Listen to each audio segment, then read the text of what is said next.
Rosh Hashanah is approaching. Since I moved to Israel in 1978, it feels like this is truly the beginning of the new year. Since it is a national holiday, part of which in Hebrew is known as the month of Tishrei, Israelis have the freedom of celebrating as they wish. For some, religious aspects are important. For others, a long-awaited vacation here or abroad. For me, it is a time, perhaps the only one during the year, when I return to my roots. I think of my maternal grandmother, Nana, her beautiful embroidered tablecloths, which I still use today. I think of the special Lithuanian treat she made from boiled honey. Since teglach, or cooked honey cookies, is so time-consuming and not appreciated by today's generation, I decided a number of years ago to start making honey candles instead.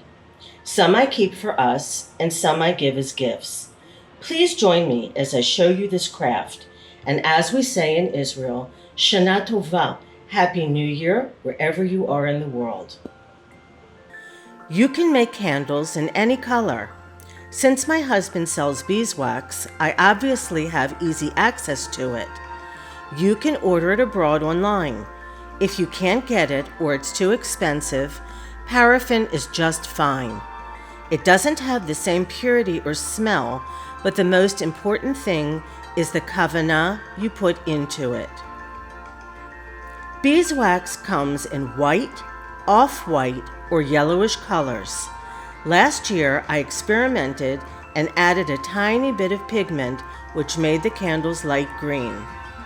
Candle making may seem daunting, but once you get the hang of it, it's not difficult. It's a wonderful way of ushering in a holiday with children. Just remember to always supervise when cooking the wax, as it reaches very high temperatures. The materials you need are an old cooking pot reserved for craft projects, a wooden spoon, again reserved for this purpose, 1 kilo of beeswax in flakes or pellets, some wicks, wooden skewers, and juice glasses. The first step is to put some paper on your counter, as you don't want to have to scrape off any drips later. Wrap a wick around a wooden skewer. The metal bottom of the wick should touch the bottom of the glass.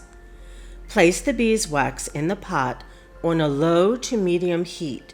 Stir the mixture constantly and keep a good watch on it. It needs to completely dissolve.